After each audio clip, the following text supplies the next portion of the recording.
waaw auzubillahi mina sheytaani rajim bismillahi rahmaani rahim Mahmoud ñu ngi lay nuyu d'abord di la dalal aussi équipe technique bi nga àndal di profito vraiment ci sa antenne di déwénati tous les sénégalais tous les Thiessois waa Diamaguène waa Sampaate waa Mbour 3 et cetera di ñaan yàlla lépp lu ñu woor ci koor gi suñu borom nangu ko di ñaan yàlla aussi suñu bàkkaar yépp suñu borom jégal ñu ko yàlla bu mu doon suñu mujj koor di profité aussi di baalu àq ñëpp di baal àq ñëpp di wax ñëpp déwénati waaw loi bi jàll na je pense que loolu bettul kenn loolu finalité bi la mais je pense que li am solo déjà moom mooy historique bi fan la ñu jógee ba proposer loi boobu voilà bu ñu interroger un peu l'histoire da ngay fàttaliku ni jamono bi nga xamante ni ñu ngi def amnistie bi le parti au pouvoir ñoom d'accord nañ ci amnistie bu fekkee ni rek dafa nekk dans l'ordre normal des choses c'est-à-dire amnistier ñi nga xamante ni c'est des détenus politiques simples entre guillemets mais boo fàttalikoo aussi à l'époque je me rappelle très bien le premier ministre Ousmane Sonko en tout cas information yi jotoon génn xamoon nañ ni Pastef mosuñu d'accord ci amnistie boo xamante ni dafay yóbbaale ñi nga xam ni vraiment ay dañu rey nit wala ay torture wala ay bravure et cetera donc tey bu ñu demee ba tegaat loi bi ci table bi dafay nekk loo xamante ni lu normal la parce que dafay nekk logique aussi parce que bañoon nañu amnistie bu fekkee ni vraiment ñu rey ñi tak maanaam yóbbaale na ñëpp donc amnistie bi man li ma ko jàppee rek moom mooy maanaam li ñuul ci soow mi rek la ñuy génne loi interprétative bi maanaam génne li ñuul ci soow mi la je pense que loolu nekk na loo xamante ni bettul kenn jàll na bien entendu parce que tey yàlla def na Pastef moom moo am majorité parlementaire mu nekk projet boo xamante ni togg nañ ko ensemble réfléchir nañ ko ensemble donc naturellement buñ ko tegee sur la table dafay jàll voilà. ndax xel nangu na ñu ne lu ñuul ci soow mi dañuy seppi bàyyi fi li nga xam ne aussi mënees nañ ko tuddee crime économique donc est-ce que loolu aussi xel mënees na ko moom. crime économique ban sens. je sais pas qu'est-ce ouais, que mais le fait que ñu fekk koo xam ne peut-être daaj yi Auchan xam nga pour ne pas faire publicité ak li nga xam ne daanaka moo di yenn structure yi ci mel ni Sonatel ak laal li nga xam ne moo di ay magasin jàmbur donc yooyu aussi ndax bu ñu demee bay seetal aussi loolee jartul ñu laal aussi moo gën ñu coppati lii laal lii bàyyi la ca des tamit. waaw xam nga tey je pense que dafa am benn communication boo xam ni opposition bi mën naa ni sax ñoo koy def mais boo xoolee am na benn communication aussi bu fi autorités yi defoon je pense que tey amul benn porte boo xamante ni fermé nañ ko loi bi interprété nañ ko. mais je me rappelle bien les autorités disaient que dinañ ubbi benn enquête pour mën a identifier un peu les Sénégalais les citoyens qui ont été impactés en tout cas par manifestation yi nga xam ne amoon na fi donc c'est pour dire que pour le moment nekk na loo xam ne jàll na maintenant on va voir ce que ça va donner en tout cas les portes ne sont pas fermées mais nag ñiy coow ñëpp mooy li nga xamante ni peut-être dañu sentir ni xëy na ils sont impliqués parce que ku sàcc xar mi rek nga bàyyi buum bi ça veut dire que y a problème quelque part mais en tout état de cause loi bi jàll na sénégalais yi ñu ngi observer état bi fermé wul aussi par rapport ak ni ma ko waxee sànq citoyens yi nga xamante ni impacté nañ leen maintenant on va essayer de voir ce que ça va donner. bon xam nga comme li ma la wax rek xam nga tey sénégalais yi tey yàlla def na ñëpp am nañ xel les sénégalais sont très intelligents et sont très avertis dinaa am faral di wax ni Sénégal dafa am opposition boo xam ne wala Sénégal le peuple sénégalais dafa nekk en avance sur la politique pour ne pas dire sur les politiciens léegi loi boobu jàll na ba pare maintenant tey on va voir la suite parce que tey gis nga les mêmes causes vont toujours produire les mêmes effets Pastef ñëw la gën a xam ni sénégalais yi ñu ngi toog di xaar te 54% yi nga xamante ni ñoom ñoo éliroon comment dire l'actuel les nouvelles autorités ñoom ñu ngi fi ba léegi et d'ailleurs c'était une promesse électorale c'était aussi une demande nationale ñooñu ñoom ñoo bëggoon ñu remettre la chose sur la table pour que ku nekk xam fa nga féete. waaw rupture moom defe naa ni ñu ngi ko sentir depuis le premier jour je pense que mës naa ko wax ci benn émission boo leen fàttalikoo déjà rek bi ñuy élire bureau assemblée nationale bi da ngay boo fàttalikoo Guy Marius Sagna bi nga xamante ni seen biir la bokk moom moo njëkk a souligner un dysfonctionnement à l'époque yaa ngi dégg beneen bi moom mooy ku xool assemblée nationale bi xam ne am na différence par rapport ak assemblée nationale yi fi jaar en termes même de profil en termes d'engagement, en termes de citoyenneté. Man constat boobu laa def boo xoolee déjà la manière dont les débats se poursuivent, dont les débats se déroulent da ngay xam ni am na rupture. Parce que am na rupture boo ne une question qui fâche, bon je ne pense pas, parce que l'essentiel c'est de poser une question boo xamante ni c'est vraiment en phase avec la loi, c'est de poser des questions yoo xamante ni vraiment dafay toucher un peu les préoccupations des Sénégalais. Bon, c'est vrai que c'est une assemblée nationale qui vient de démarrer, mais jusqu'ici quand même, comme disent les militaires, rien à signaler, en tout cas de mon point de vue. waaw yaa ngi wax rupture sànq, je pense que ku nekk xam na ni tey sorti président de la République boo ko seetaanee déjà approche bi rek da ngay xam ne rupture am na côté communication, parce que boo fàttalikoo yi fi daan jaar soit day nekk une dictée préparée, soit da nga c'est un président de la République boo xam ne day dem dans la presse internationale wax li mu xalaat et cetera. Bu ko defee les journalistes yi nga xam ne ñoo nekk au niveau local du ñu am possibilité sax ci jot leen, mais tey boo da ngay gis président de la République boo xam ne dafay toog devant la presse publique ak devant la presse privée. Tey ku nekk xam ne mën na def la typologie un peu des médias yi nga xam ne ñoo fa nekkoon. Am na ci ñoo xam ne mën naa ne sax bu fekkante ni gàtt nga xel tuuti da nga naan ils sont contre le pouvoir, mais teewul le président de la République bàyyi na leen ñu ñëw poser ay questions. boo xoolee aussi questions yi ñu posé ak ni ñu koy posé da ngay sentir ni c'est un président de la République boo xamante ni il n'a pas porté de gants pour répondre, et puis ragalul benn question, et puis les questions venaient comme ça. D'ailleurs maa ngi fàttaliku benn instant ci émission bi sax mu ngi doon relancer benn journaliste par rapport ak benn question boo xamante ni c'était une question qui n'était pas du tout évidente, mais moom moo ko relancer ba pare répondre ko. Donc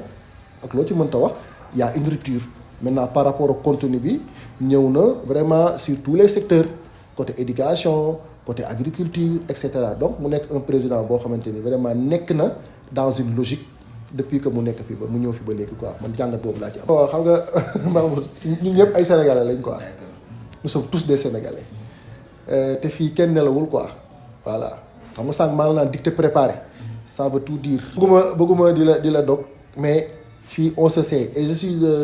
du genre boo xam ne je n'aime pas trop di personnaliser débat, mais ku nekk xam na Cheikh Yérim Seck. Non, juste pour éclairer que c'est pas la première fois. ku nekk xam na kan mooy Cheikh Yérim Seck. Voilà, donc j'ai parlé de dictée préparée, yow wax nga waxi Cheikh Yérim, ku nekk xam na Cheikh Yérim. Maintenant pour le reste tu peux suivre mon regard, mais ku nekk xam na ni quand même tribune bi nga xamante ni keroog mettre nañ ko en place, président de la République toog ñu koy poser ay questions, c'est une première dans l'histoire du Sénégal en toute franchise. Ku nekk nag am nga noo koy interpréter waaw, mais ku nekk xam na ni Cheikh Yérim n'est pas peut-être la dame Maïmouna Ndour, Cheikh Yérim n'est pas X, mais ku ne xam na vraiment que rupture am na en toute franchise. D'accord. Lii moom c'est une première en toute franchise. waaw, je pense que le président est mieux informé que quiconque. ku nekk xam na ni Sénégal vraiment c'est un pays boo xamante ni ay républicains ñoo fi nekk, ñi war a rendre compte, les renseignements généraux bu ñuy rendre compte le président de la République la ñuy rendre compte. Les institutions képp koo xamante ni vraiment war nga rendre compte le président de la République moom ngay rendre compte. Donc c'est pour dire que aujourd'hui en tout cas du point de vue maîtrise de l'information amul kenn koo xamante ni moo gën a maîtriser le président de la République. Peut-être aussi conduit à l'erreur. Bon, l'erreur peut être très très négligeable parce que il a pris le temps quand même de travailler avec ces hommes, de travailler avec des hommes de confiance. Mais li am solo ba am solo moom mooy bu ne réew mi mu ngi dox, ñun ñi nga xamante ni ay sénégalais lañ, ñun ñi nga xamante ni vraiment on parle en toute objectivité, xam nañ ni tey réew mi mu ngi ci benn dynamique boo xamante ni bu ci toutes les populations jàppee, bu ci toutes les couches de la société jàppee, je pense que dinañu dem. Parce que tey déjà li ëpp solo, parce que aussi bu ñu lay doog a jox réew dafa am loo xam ne dafa am solo, il faut toujours faire ce qu'on appelle un diagnostic situationnel. Bu leerul dara du leer. Moom bi mu ñëwee tenir na vraiment un discours de vérité, tenir na jéem na fexe incarner un peu la transparence, jéem na def une situation de référence pour que ñu mën a am un point de départ. Tey loo ci mënta wax tey da ngay sentir ni finance publique commencé nañ ko maîtriser. Ku nekk da ngay xam ni dette yi am na planification très rigoureuse boo xamante ni état mettre na ko en place. Par rapport aussi à nos ressources naturelles, ku nekk xam na ni tey tout ce qu'il y a comme ressources naturelles, état du Sénégal mettre na en place un dispositif pour une gestion efficiente en tout cas de ces ressources naturelles que je viens de dire. Donc mu nekk loo xamante ni situation de référence la boo xam ne dafa am solo. parce que gis nga mbir boo koy tabax da nga koy tabax ci lu dëgër këcc. dinaay faral di wax ni Senghor jaar na fi Abdou Diouf jaar na fi Abdoulaye Wade jaar na fi Macky Sall jaar na fi mais da ngay gis ni toujours rek ku ñëw rek éternel recommencement la mais boo gisee gouvernement bi ni ñu commencé nii da ngay sentir ni taf yëngal yi ñu daan def amatu fi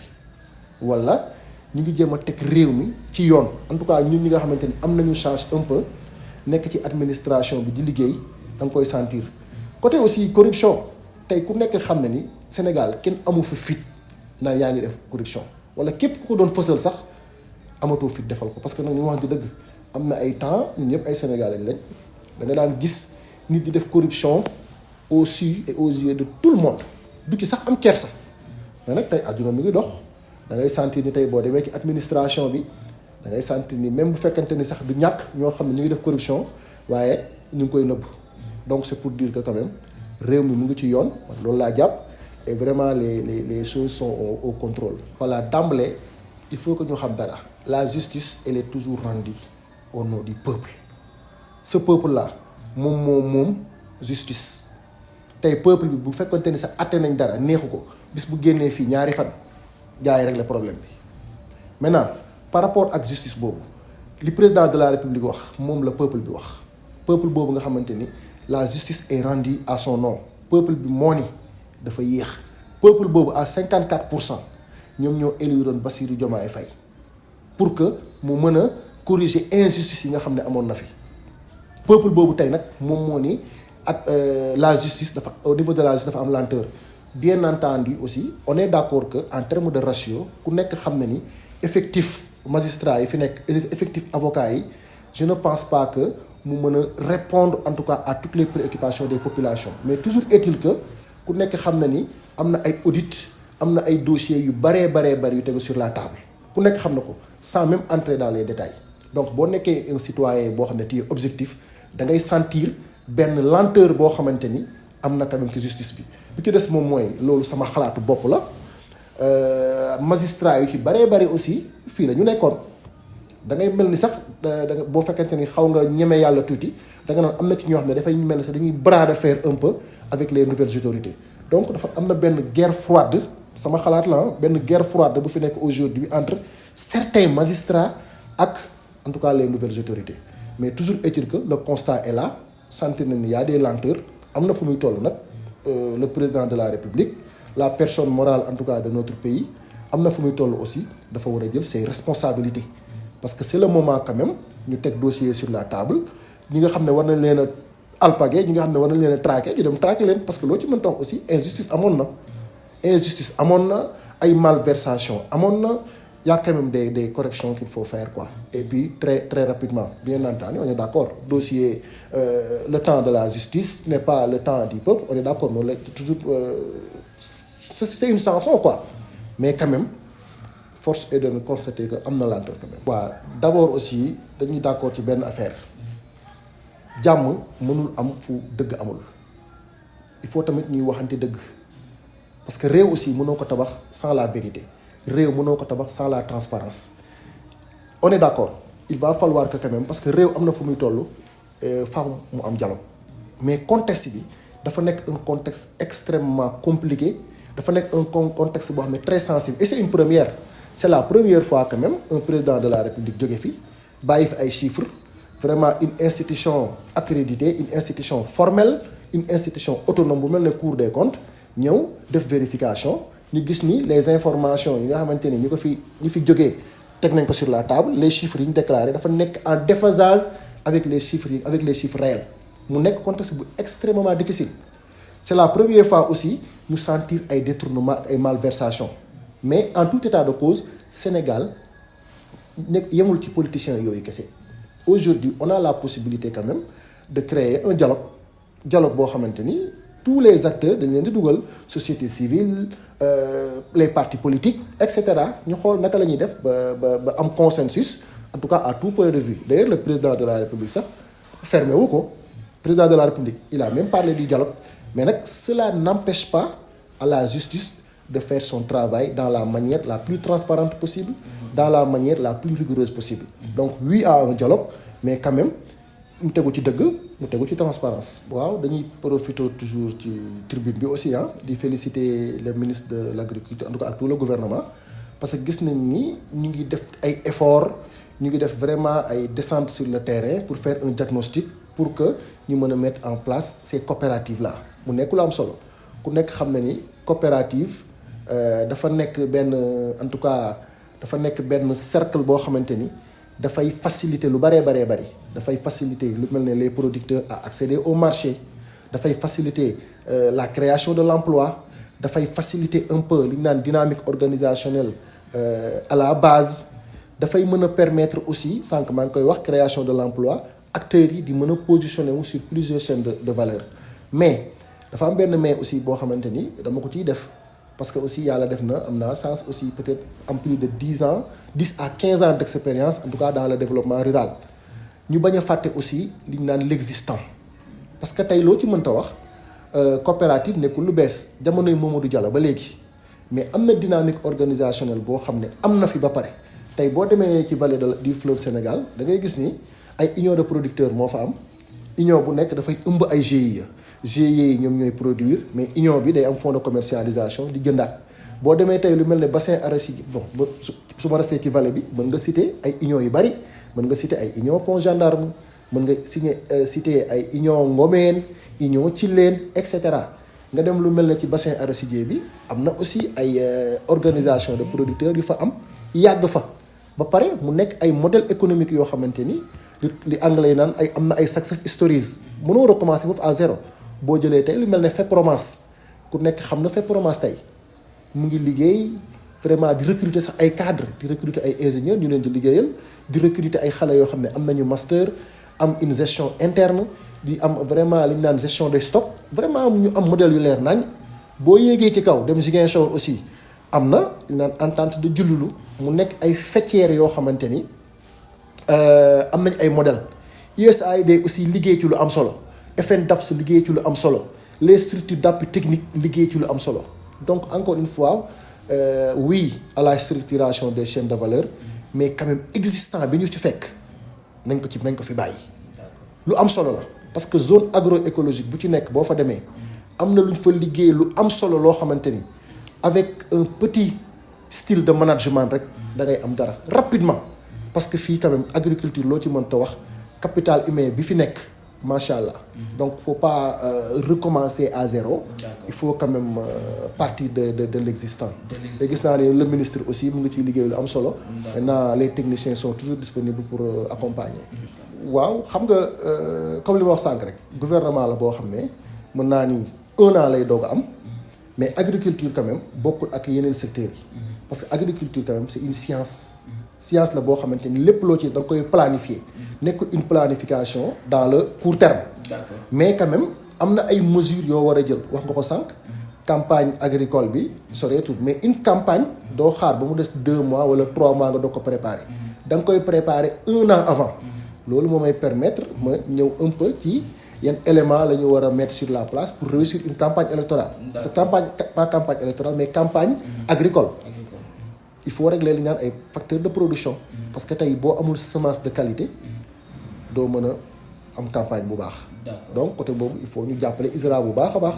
pour que la reconstitution du capital semencier mën a nekk une réalité. il faut ñu jàppale aussi baykat yi pour que ñu mën a jot seen intrant en temps. et cetera donc il faut ñu maîtriser un peu les facteurs de production. bu ñu bëggee mën am une campagne agricole réussie. waaw damay profiter d'abord di ko féliciter Babacar Diop parce que quel que soit Alpha moom c'est le maire de tous les Thiessois.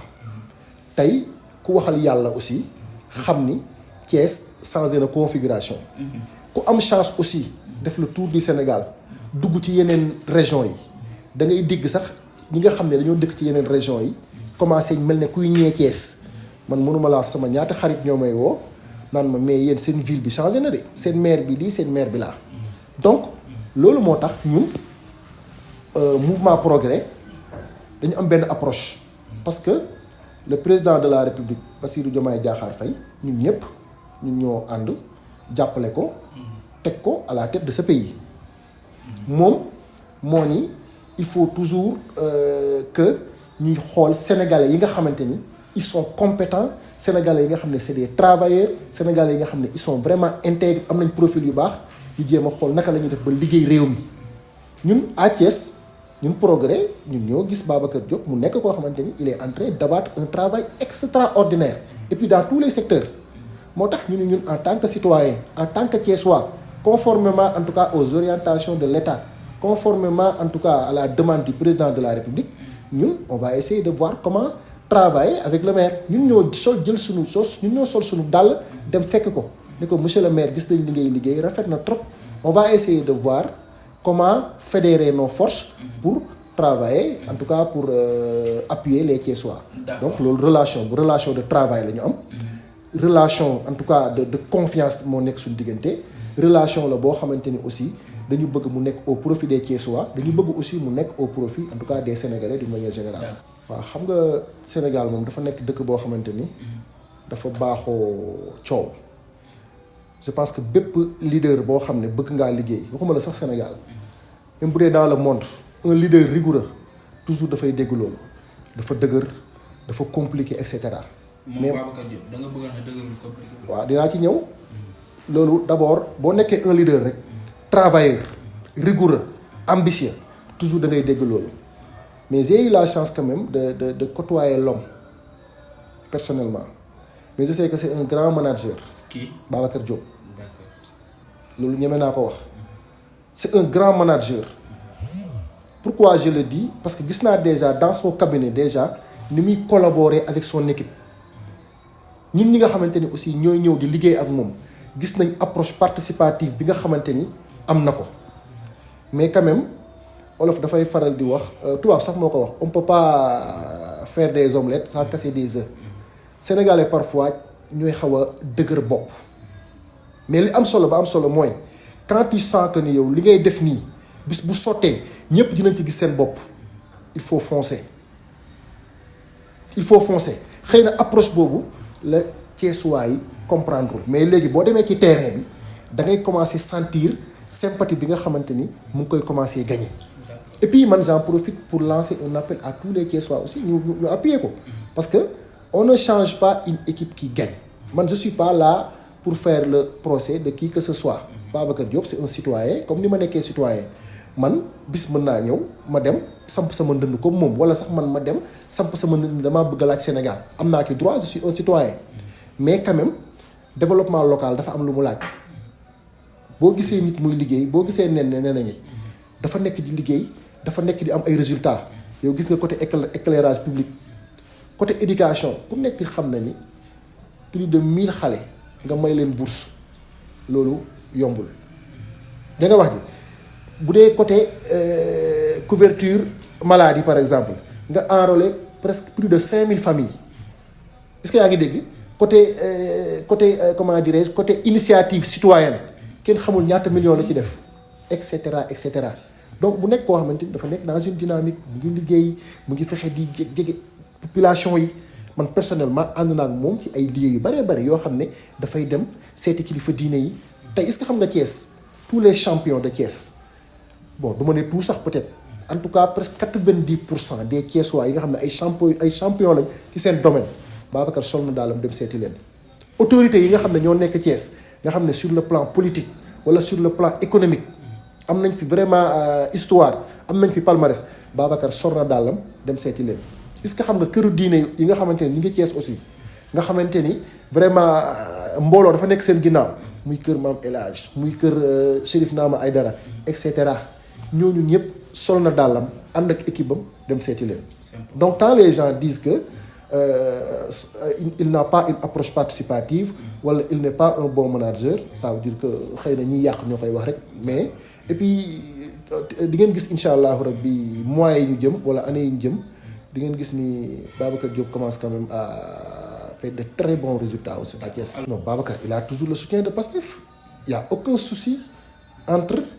Babacar Diop et le Pastef. Seulement de dire que le climat ne passe pas entre lui et Ousmane Sonko. waaw gis nga loolu damay bëgg Thiessois yi nga xamante ni dañu am boobu discours nañ ko bàyyi. gis nga nañu bàyyi naan. diw ak diw dañu am problème. Ousmane Sonko ak Babacar Diop gis nga maa ngi am ku may waxtaanal tey suba rek mu ne ma dama dégg nag parce que wóoruma vérifié ma information mu ne ma papaay Babacar Diop bi mu gaañoo